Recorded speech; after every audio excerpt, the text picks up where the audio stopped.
Bonsoir à tous. C'est souvent le premier litige après un divorce ou une séparation, la pension alimentaire.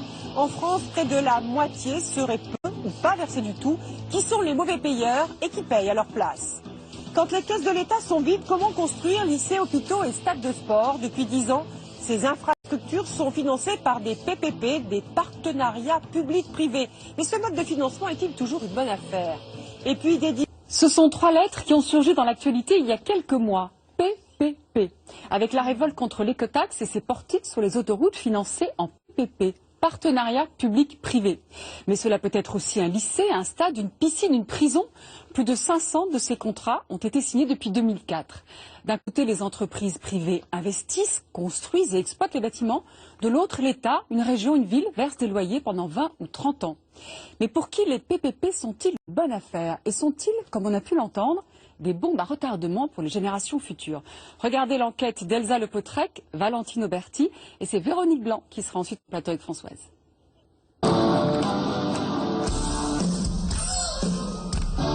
Châlons en Champagne, un samedi soir du mois de novembre. Ambiance électrique.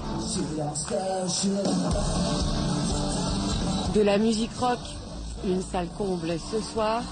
Cette ville de 47 000 habitants s'enflamme pour le chanteur Michael Gregorio.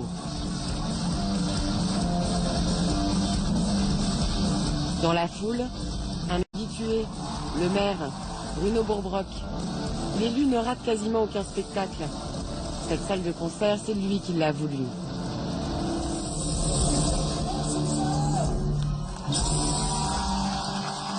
Qu'est-ce que vous en avez pensé? Quand on voit cette foule, cet enthousiasme et la qualité du spectacle de ce soir, on se dit que cet outil était indispensable pour Châlons. Il n'y avait pas de salle aussi grande dans la région et à Châlons. C'était un bel instrument. Coût de l'opération, 54 millions d'euros.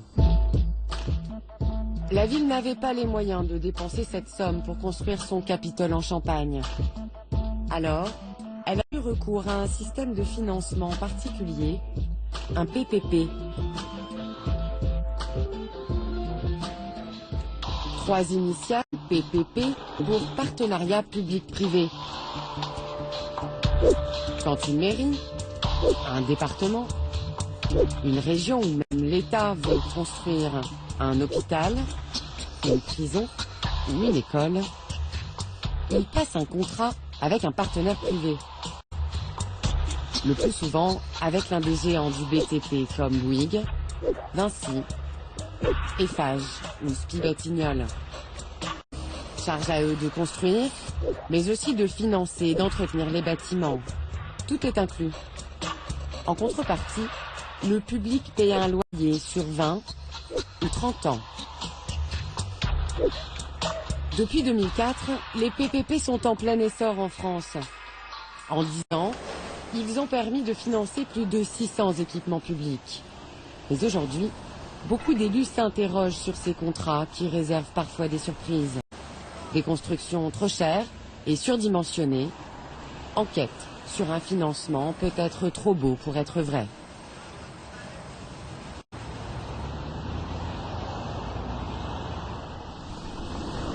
Retour à Châlons en Champagne. Avec sa salle de concert signée en PPP, Monsieur le maire a-t-il fait une bonne affaire? Les parapheurs sont prêts, là. Bruno Bourbrock en est convaincu. Pour lui, ce PPP a au moins 2 avantages. Sans ce type de contrat, déjà, pas de salle du Capitole. Dans l'immédiat, il eût été difficile de mobiliser à nous seuls 54 millions d'euros, incontestablement. Ensuite, pas de temps perdu. Ce PPP, il a été le moyen de construire rapidement un équipement dans des délais qui ont été respectés. Dans un PPP, le partenaire public ne commence à verser ses loyers qu'à la livraison du bâtiment. Le constructeur privé, en l'occurrence Spivatignol, a donc tout intérêt à tenir les délais. Voici les images du projet. Autre avantage du PPP, pendant 30 ans, la mairie ne s'occupe de rien. C'est le partenaire privé qui entretient les 24 000 mètres carrés du Capitole. Chauffage, réparation, fonctionnement, tout est consigné dans un contrat. Mais à Châlons-en-Champagne, il n'était peut-être pas si clair que cela. Ça va? Et pas de revoir, moi. Ouais. Bruno Forger gère pour le compte de la mairie ce vaste bâtiment qui accueille ce jour-là des petits producteurs, mais pas seulement. Ah bah tiens, je vais en goûter, ça doit être bon, ça. À tout à l'heure. Dans le hall suivant, il y a aussi un salon de voitures d'occasion. Bonjour. Ça va? Bruno Forger pensait que le contrat de PPP lui éviterait de mauvaises surprises. Mais à l'usage, il a fait une découverte dans la salle de concert. Pas de problème pour faire venir les artistes. En revanche, ce qui lui empoisonne la vie, ce sont ces gradins démontables. Hélas, la configuration qui nous a été proposée oblige une manipulation à 7-8 personnes sur 2 jours, alors qu'il est assez répandu maintenant qu'un tel équipement se démonte en 3 ou 4 heures à 2 personnes. Dans son équipe, Bruno Forger n'a pas le personnel qualifié pour démonter et remonter ce qui ressemble à un casse-tête géant. Comme le montre cette petite vidéo qu'il a fait tourner. 8 heures du matin, 8 manutentionnaires s'activent dans la salle. Première étape, enlever les sièges pour pouvoir ensuite rétracter les tribunes.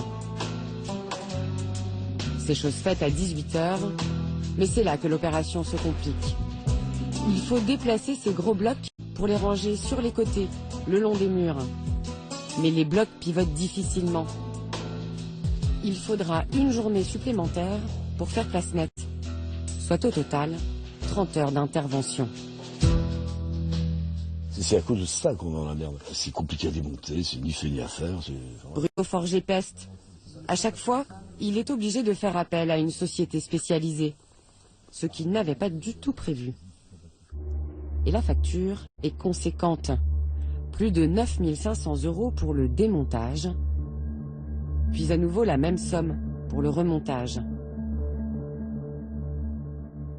Pour lui et la mairie, le responsable c'est le constructeur. Le contrat prévoyait bien des gradins mobiles, sans plus de précision. D'ailleurs, ce courrier adressé au maire et signé par le président de Spies-Batignolles lui-même rappelle qu'aucune indication de durée de montage ou de démontage de ces gradins n'a été prévue dans le contrat. Une position que le constructeur nous confirme encore aujourd'hui. Ce surcoût des gradins est estimé à 40 000 €. Mais aujourd'hui, ce n'est pas le seul problème qui fait débat à Châlons-en-Champagne. Certains s'interrogent aussi sur le coût total de ce PPP.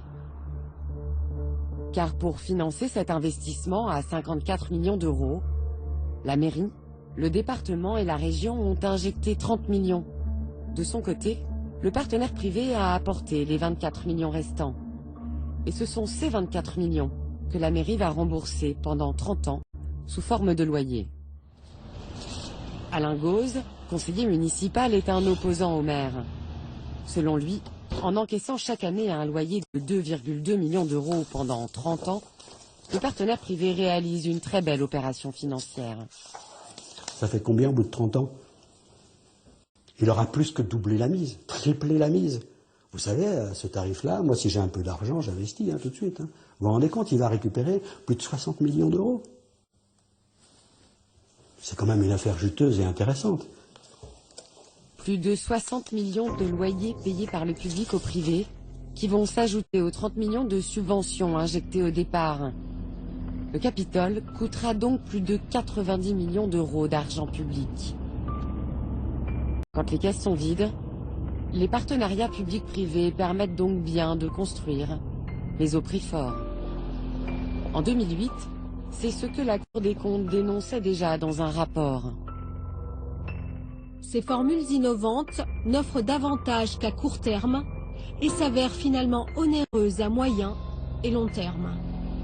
Autrement dit, le gendarme des finances publiques estime que ce système ressemble à un crédit accordé avec un taux d'intérêt trop élevé. Mais il y a plus risqué encore. Lorsque ces PPP servent à construire des équipements à la rentabilité incertaine. C'est l'histoire d'une ville qui s'est dotée d'un stade à 104 millions d'euros.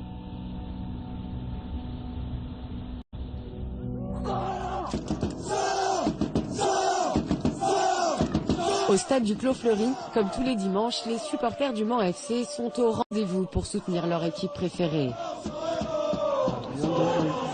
Sur le terrain, les sangs et or sont irrésistibles et mènent le jeu. Ouais. Au bord de la pelouse, le président du club, Robert Brunet, vibre pour ses joueurs, 3-1. malgré les mauvaises conditions de jeu. Il n'y a même pas de tableau d'affichage. Là, on est vraiment sur un terrain amateur. Un terrain amateur très moyen. Oui, il y a plein de faux rebonds. Bah oui, parce qu'il voit le ballon rouler, vous allez voir, il fait des petits bonds. Ouais, en plus, ouais. Il faut dire qu'il y a 6 mois encore, cette équipe du Mans FC jouait dans un stade beaucoup plus luxueux, de 25 000 places, le MM Arena. On en est loin du MM Arena là. Bien sûr. On est loin. Pas loin physiquement, parce que c'est pas très loin, mais de l'environnement, bien sûr. À 2 km du Clos Fleury, voici le MM Arena. C'est ici que l'équipe du Mans FC aurait dû s'entraîner et jouer. Mais comment en est-on arrivé là? Pour le comprendre, il faut se rappeler qu'à la fin des années 2000, le Mans FC enchaînait les victoires en Ligue 1 et battait des records d'affluence. Problème, le vieux stade municipal Léon Bollé n'était plus adapté. Le monde du football ne voulait plus d'une petite buvette à la papa et rêvait d'une enceinte digne de ses champions.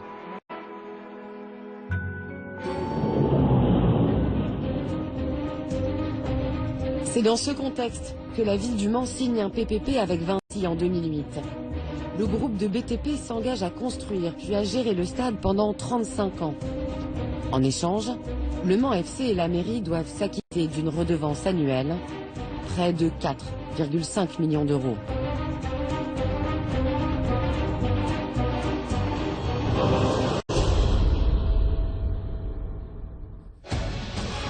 Janvier 2011, inauguration à l'américaine du MM Arena. Des centaines de figurants, une chorégraphie au cordeau et même une cantatrice. Rien n'est trop beau pour une équipe promise à un bel avenir. Le stade n'a que des supporters, à commencer par François Fillon, Premier ministre et élu historique de la région. Je souhaite que le meilleur gagne et que la beauté du jeu fasse honneur ce soir à MM Arena. Tout le monde parie sur les belles performances du Mans FC. Elles ne seront pas au rendez-vous.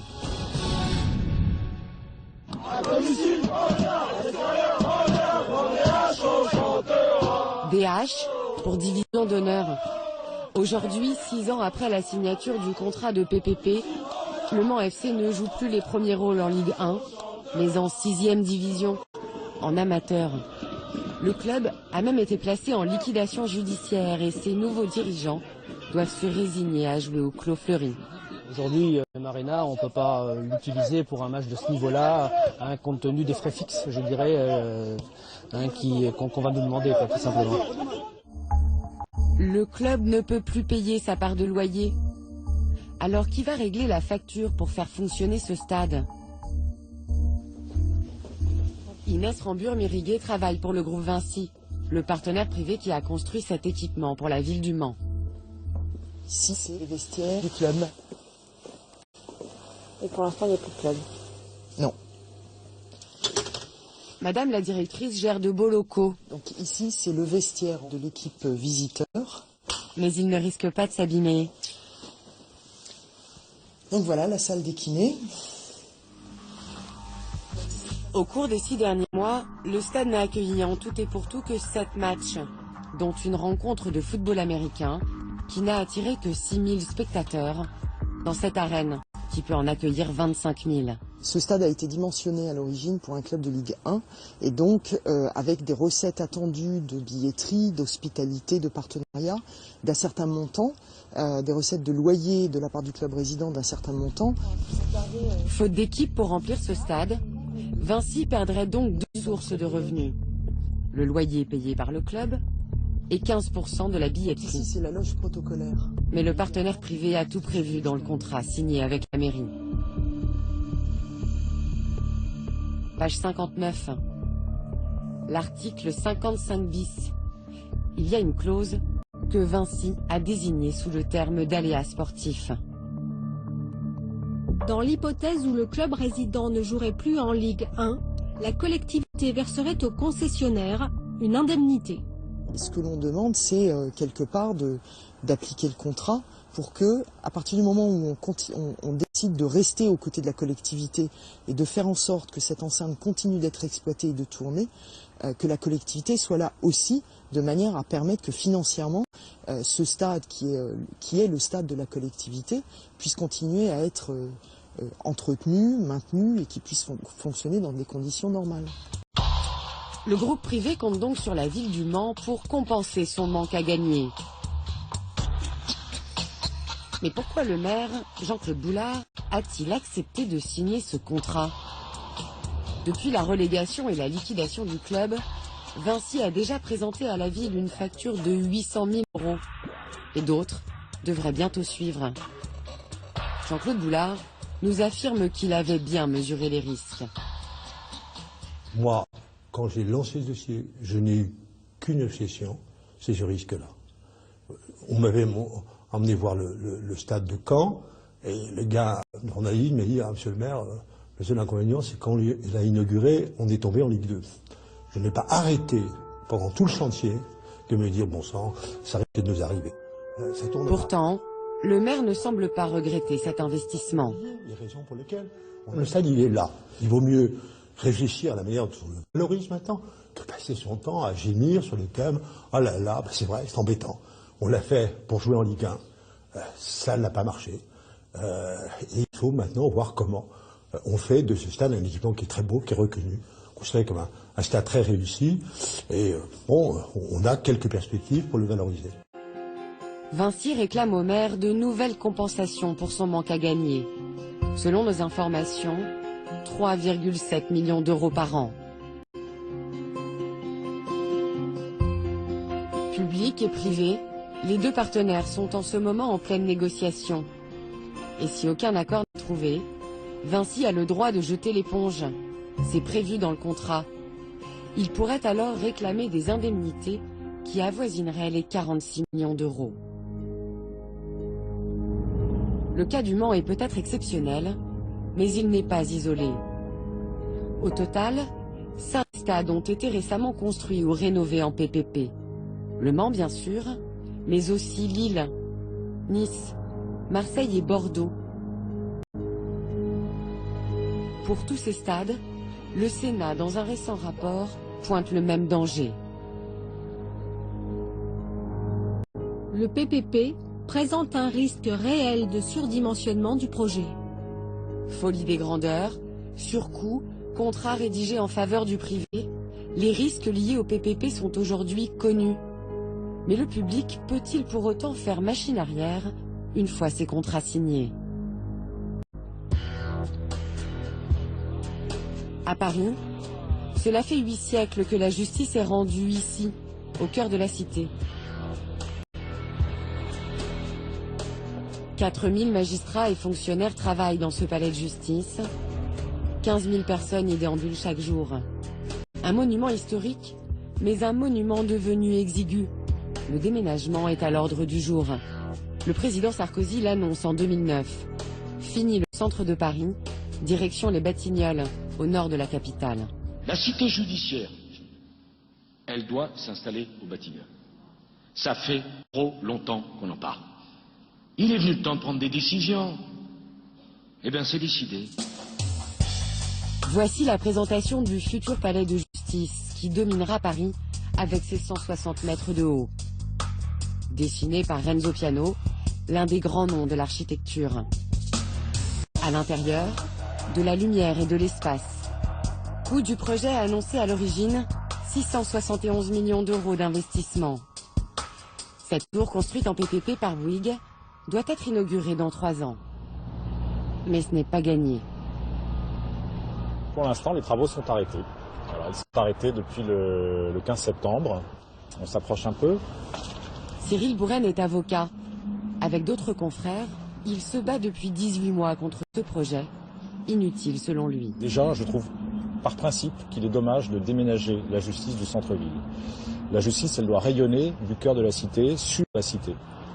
Cyril Bourren a attaqué ce partenariat public-privé devant les tribunaux. C'est son recours qui bloque aujourd'hui le chantier. L'avocat espère que la justice déclarera ce contrat contraire aux intérêts de l'État et des contribuables. Il croit en ses chances de victoire, car il n'est plus le seul à critiquer ce PPP. Quand elle prend ses fonctions, la ministre de la Justice, Christiane Taubira, ne cache pas sa réticence vis-à-vis de ces PPP qui engagent l'État sur plusieurs décennies. Elle le dit dès octobre 2012 aux députés à l'Assemblée nationale. Sur les partenariats publics-privés, dont votre ancienne majorité a fait un usage assez débridé, il y a là une fragilisation des finances publiques sur le long terme, une moyenne d'une trentaine d'années, qui est extrêmement déloyale vis-à-vis des 2 générations à venir. Christiane Taubira laisse entendre qu'elle va renoncer au projet. Elle a refait les comptes et l'équipement va coûter beaucoup plus que les 671 millions annoncés. Comme démonstration de bonne gestion, je crois qu'on a déjà fait mieux. Il serait facile pour moi de conserver les choses en l'état et je laisserai à mes successeurs la lourde ardoise de 90 millions d'euros de loyer par an. Ce serait facile, mais ce serait irresponsable. La ministre évalue le coût total à 2,7 milliards d'euros au bout de 27 ans de loyer. Trop cher pour la garde des Sceaux. Quand il entend ce discours, Cyril Bourren se réjouit. Nous avons cru que le projet allait être arrêté puisqu'il était irresponsable. Mais la joie de l'avocat sera de courte durée. Dénoncer le contrat s'avère beaucoup plus compliqué que prévu. Une clause protège Bouygues, le partenaire privé. Dans l'hypothèse où un recours aboutirait à une annulation, l'État paie au partenaire une indemnité. Quel est le montant de cette indemnité? Difficile de le savoir. Quand on demande la communication de ces documents, ben voilà ce qu'on nous donne. Pour savoir combien ça va coûter, voilà, vous pouvez lire, c'est de là à là, hein, vous pouvez lire ces lignes. Voilà, donc en fait, toutes les informations financières sont biffées. Elles sont biffées parce qu'on nous explique que ça relève du secret des affaires. Selon lui, cette indemnité ne peut être couverte par le secret des affaires, car elle engage de l'argent public. Et pour avoir une idée du montant, il nous montre cette lettre d'une députée adressée au Premier ministre. Alors, c'est le courrier qui fait peur. Hein. Elle cite le chiffre de 200 millions d'euros. C'est le courrier qui fait peur parce que on se rend compte qu'en réalité, l'État, dans cette affaire, n'a pas véritablement de marge de manœuvre. La résiliation du contrat pourrait coûter à l'État jusqu'à 200 millions d'euros. Avec une indemnité si dissuasive, difficile pour l'État de revenir sur ses engagements. À partir du moment où, pour se dédire, on y laisse sa chemise et le reste, comment voulez-vous qu'on fasse marche arrière? Il est où l'équilibre? Il n'y a plus d'équilibre. Il n'y a pas de partenariat. Pour ce PPP de la Cité judiciaire de Paris, ni le ministère de la Justice ni Bouygues n'ont souhaité répondre à nos demandes d'interview. Partenaires publics et privés sont suspendus à la décision de la Cour administrative d'appel suite au recours déposé par l'avocat. Des PPP qui se retrouvent de plus en plus contestés en justice. En ce moment, l'un des chantiers les plus polémiques, c'est celui de l'université Paris Diderot. Sorti de terre il y a quelques mois, 10 bâtiments dont 4 en PPP. 270 millions d'euros payés par l'État sur 27 ans à Vinci. Parmi les frondeurs, Émilie, une étudiante syndiquée en 3e année de licence. Elle semble apprécier cette nouvelle université, mais depuis quelques mois, il y a comme un souci. Premier étage, du bâtiment en lampe de gauche.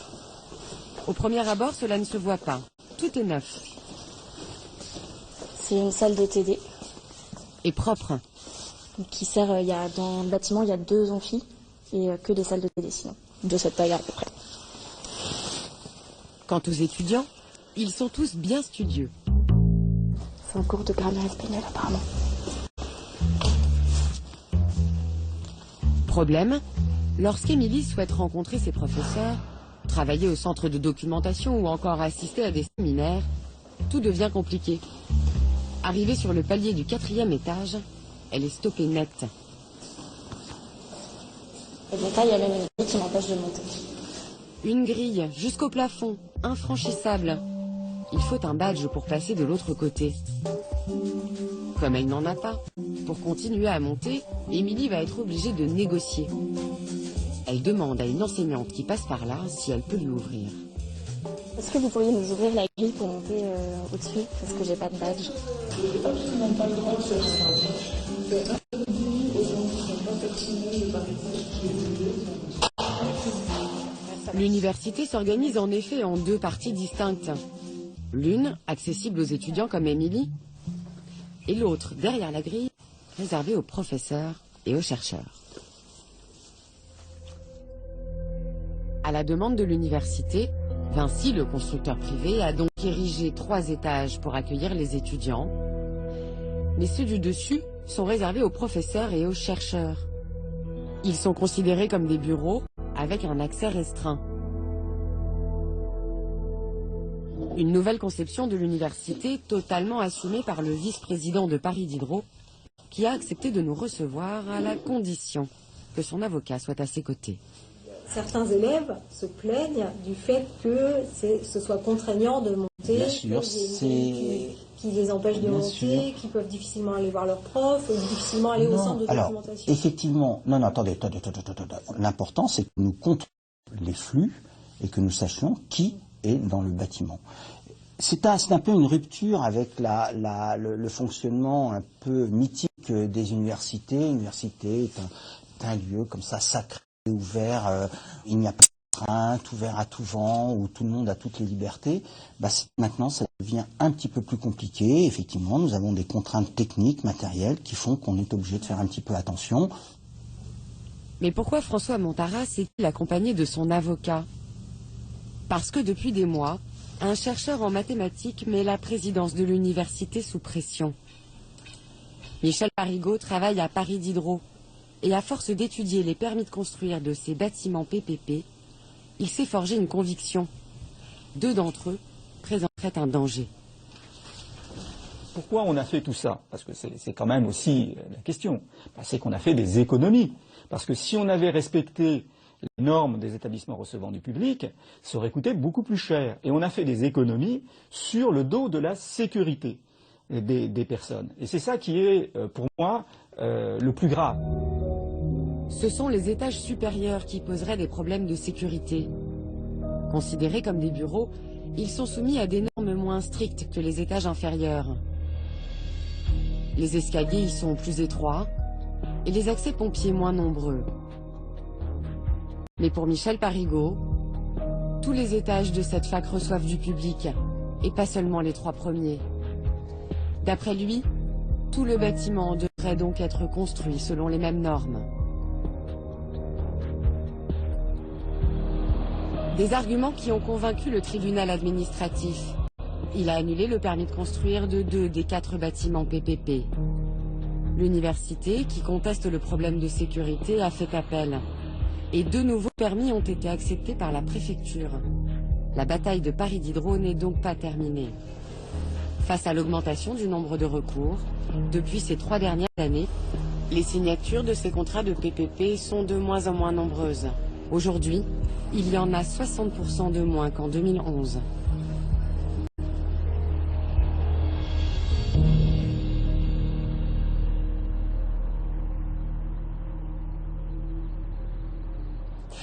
Bonsoir Véronique. Bonsoir Françoise. Vous avez réalisé cette enquête avec Elsa Lepeutrec. Vous terminez votre reportage avec ce constat. Il y a de moins en moins de partenariats privés-publics signés. Comment expliquer cette baisse ?